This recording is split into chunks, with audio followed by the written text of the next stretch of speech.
Henri Pescarolo, Gérard Larousse, Jean-Pierre Beltoise et Jean-Pierre Jarrier ont réalisé sur leur Matra Simca les meilleurs temps au cours des séances d'essai.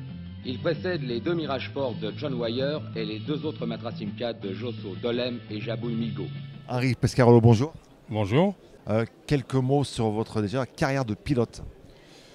Ce que l'on peut dire, c'est que si Jean-Luc Lagardère n'avait pas créé Matra Sport en 1965, je ne serais jamais devenu pilote de course. Parce que c'était une époque à laquelle, pour accéder à la course automobile, il faut être le fils de Crésus, c'est-à-dire qu'il fallait commencer par s'acheter une voiture de course pour courir. Il n'y avait pas de karting, il n'y avait aucune possibilité de débuter en course automobile pour quelqu'un qui n'était pas fortuné. Et j'ai fait l'opération Ford Jeunesse qui consistait à trouver des nouveaux pilotes en France. À la fin de l'opération Ford Jeunesse, tout s'arrêtait pour moi alors que j'avais tout gagné. Et c'est là où Jean-Luc Lagardère créé Matra Sport et m'a proposé de rentrer à l'essai. Donc ça a été le début de ma carrière automobile, grâce à Matra, grâce à Jean-Luc Lagardère. Mais vous étiez un pilote surdoué et vous êtes toujours un pilote surdoué parce que les légendes, on dit, ne disparaissent jamais. Mais vous étiez à l'époque un surdoué. Vous savez, il y a un journaliste très connu qui était à l'équipe, qui s'appelait Johnny Reeve. Il a dit le plus grand pilote du monde, il vit peut-être au milieu de la forêt amazonienne et on ne le saura jamais. Donc c'est évident qu'il y a chez un pilote un don naturel du pilotage. Mais encore faut-il avoir une voiture pour l'exprimer. Et c'est ça le gros problème. Alors maintenant, il y a de plus en plus de filières pour essayer de trouver des jeunes pilotes, surtout qui commencent à 8 ans en karting. Ils font des championnats d'Europe à 12 ans. Ils ont le droit de conduire à 15 ans une voiture. Donc il y a des filières qui sont mises en place. Mais à mon époque, il n'y avait rien. Il y a eu l'opération Ford Jeunesse qui a été une révolution absolue parce qu'il y avait 12 Lotus 7 distribués à 12 automobiles clubs en France. Chaque automobile club devait sélectionner des jeunes. Moi, sur Paris, j'ai beaucoup gagné avec la Lotus 7 de Paris. C'est là où Jean-Luc Lagardère, ou du moins les conseillers de Jean-Luc Lagardère, lui ont dit il y a un petit jeune, ce serait peut-être intéressant de le faire rentrer chez vous. Lui, il promet. Ils ont dit lui, il promet, il va peut-être pas falloir le laisser partir. C'est un petit peu ça. Alors, vous êtes rentré donc chez Matra, vous l'expliquiez grâce à Jean-Luc Lagardère. La Matra la plus exceptionnelle, qui vous a laissé un souvenir le plus impérissable que vous avez piloté, ce serait laquelle? Disons que c'est la progression vers les objectifs que Jean-Luc Lagardère avait fixés. Sa première conférence de presse, alors qu'il était inconnu, il a annoncé devant une foule de journalistes qui ont failli éclater de rire: on sera champion du monde de Formule 1 et on gagnera les 24 heures du Mans. Il était inconnu, il n'a jamais fait de course automobile, personne ne l'a pris au sérieux. Donc nous qui étions à l'intérieur de Matra Sport, l'objectif c'était de gagner le Mans et l'objectif c'était d'être champion du monde de F1. Donc on a suivi toute cette progression et j'ai eu la chance d'être dans la voiture qui a concrétisé les objectifs de Jean-Luc Lagardère. En quelle année? 1972, première victoire au Mans avec Graville, j'ai eu la chance d'être dans la voiture. Donc c'est cette progression de l'ensemble de l'équipe Matra Sport avec Formule 3, Formule 2, Formule 1, sport prototype. Et ce qui était extraordinaire quand on était chez Matra, on faisait des rallyes en hiver, j'ai fait le Monte-Carlo avec un jet, on faisait des courses de côte au printemps, le Ventoux, toutes les courses de côte françaises. Après on attaquait les circuits, après on attaquait donc la monoplace. J'étais champion de France de Formule 3 en gagnant 11 courses dans la saison. La Matra Formule 3 était une voiture qui dominait. Puis on est passé en Formule 2, en Formule 1. Le sport proto, on est parti en bas de l'échelle jusqu'en 72 où on gagne le Mans. Donc toute cette progression de l'ensemble de l'équipe Matra, c'est un souvenir extraordinaire. La fin dans 2 minutes. C'est maintenant une marche triomphale pour les deux Matra dont les pilotes depuis quelques heures avaient un peu levé le pied car les rivaux sont loin. La 15 aura tout de même couvert 4691 km à 195 de moyenne. La 14, 4554 à un peu moins de 190. 18 concurrents seront classés. Andrew et Palolena vont gagner en GT sur Ferrari. Ils seront aussi premiers au classement énergétique. Burel et Bourgoigny sur Fort Capri prendront la première place en tourisme. C'est Austerlitz, mais sans le soleil. Pour sa 7e participation aux 24 heures du Mans, Matra Simca inscrit son nom en tête du palmarès 2 fois. Depuis la calmie de Rosier-Père-et-Fils, il y a 22 ans, aucune voiture française n'avait gagné ici, du moins à la distance. Henri Pescarolo, Graham Hill, Matra Simca. La victoire sourit aux opiniâtres.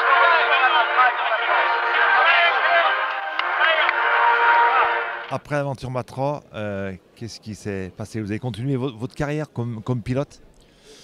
Alors il y a eu un moment qui a été très pénible pour moi, c'est que ma première saison de Formule 1 chez Matra, je fais une saison sans vouloir me faire exploser les chevilles assez extraordinaire. Je suis 3e à Monaco, je suis 5 ou 6 fois dans les 6 premiers. Et pour moi, dans ma tête, 71, on doit gagner, et je dois gagner. Et là, on m'a mis dehors, parce qu'il y a quelqu'un qui a conseillé à Jean-Luc Lagardère que Jean-Pierre Beltoise ne serait jamais un bon premier pilote. Ils ont amené Chris Amon de chez Ferrari.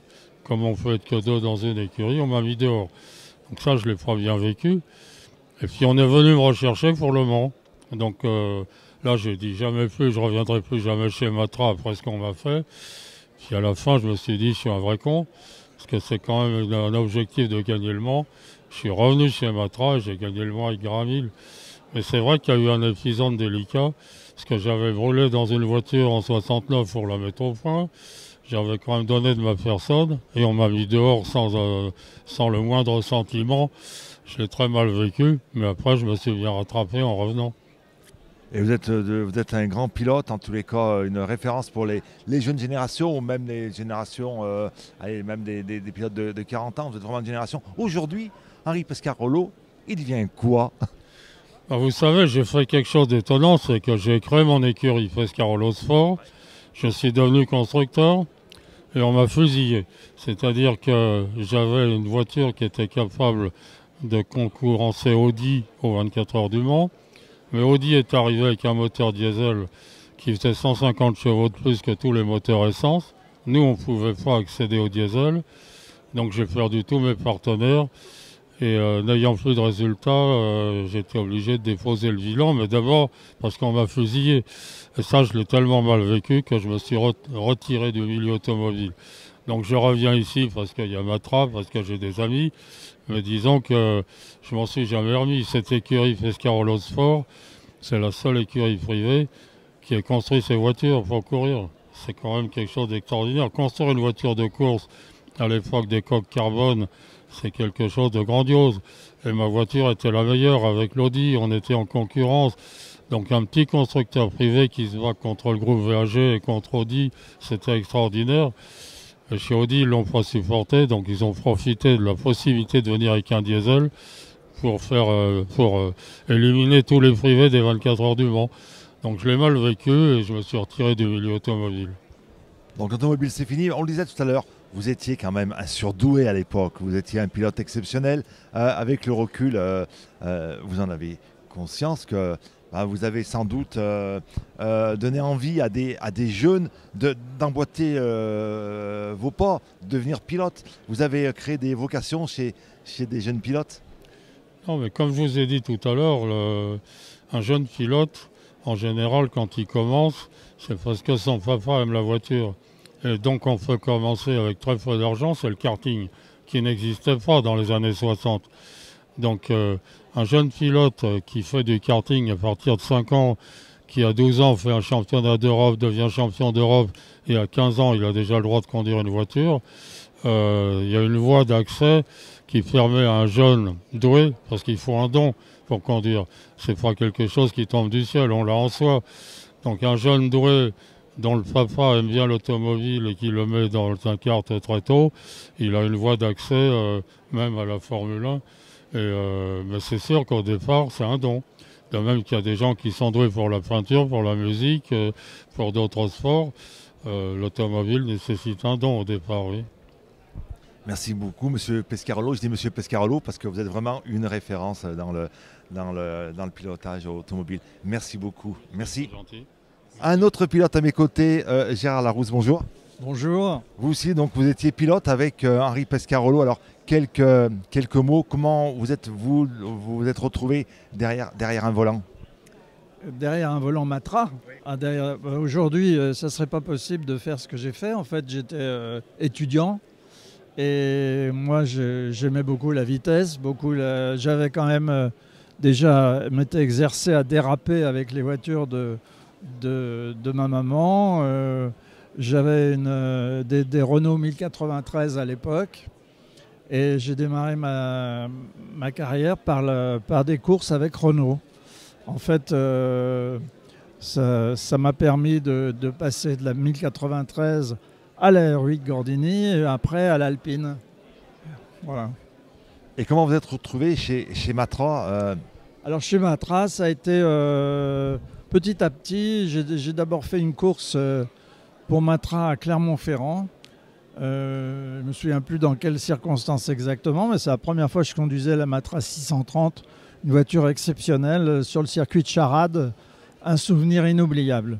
Et puis après, j'ai été engagé par Matra pour faire le Tour de France, le Tour Auto, puisque j'étais un peu un spécialiste du Tour Auto. Je l'avais déjà gagné une fois, je l'ai regagné avec Matra.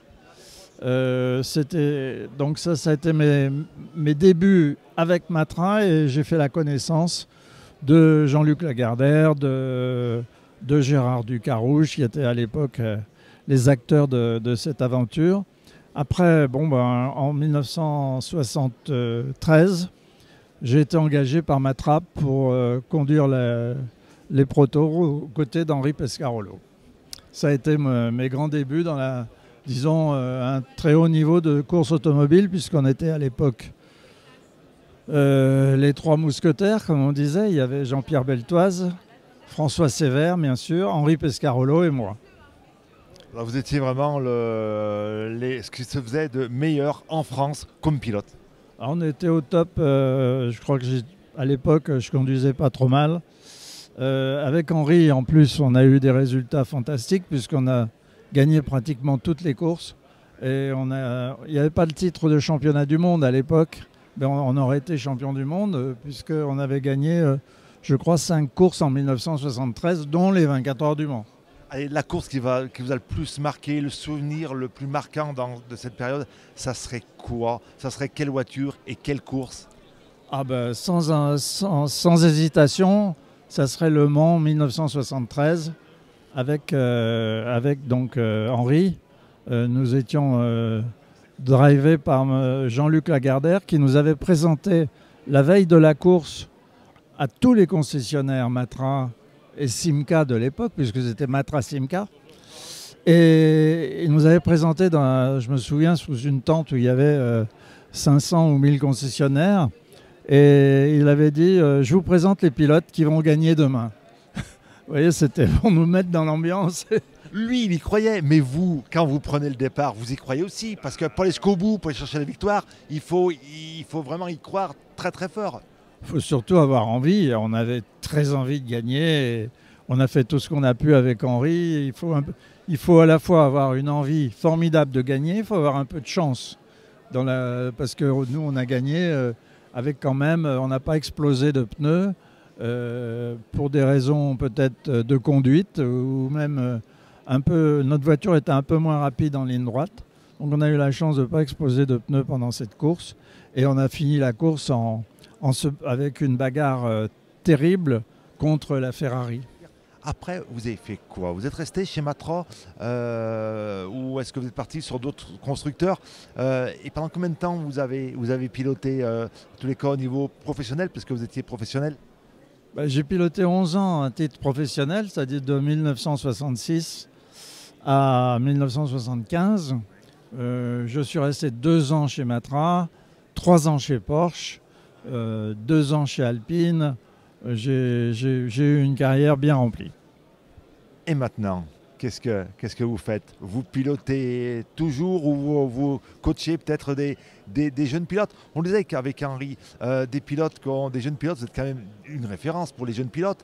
Est-ce que vous avez conscience que grâce à vous, grâce à vos exploits, vous avez donné envie à des jeunes de devenir pilotes? Vous étiez des légendes. Oui, ça c'est sûr qu'on a donné envie aux gens de conduire. La preuve aujourd'hui, dans ce salon d'époque auto, on a eu affaire à des gens qui étaient enthousiastes et qui nous disaient merci, merci, merci pour tout ce que vous avez fait pour nous. C'est plus que ce qu'on demande, nous. Mais nous, par contre, pour aider les jeunes pilotes, c'est très difficile pour nous. Pourquoi? Parce que la course automobile a changé énormément. Les voitures ont changé. Les voitures ont changé, la course automobile aussi. Il y a énormément de formules de promotion. Je dois dire que je ne suis pas ces formules de promotion parce que c'est impossible, il y en a trop. Moi aujourd'hui, je m'intéresse à la Formule 1 et aux 24 heures du Mans. Voilà.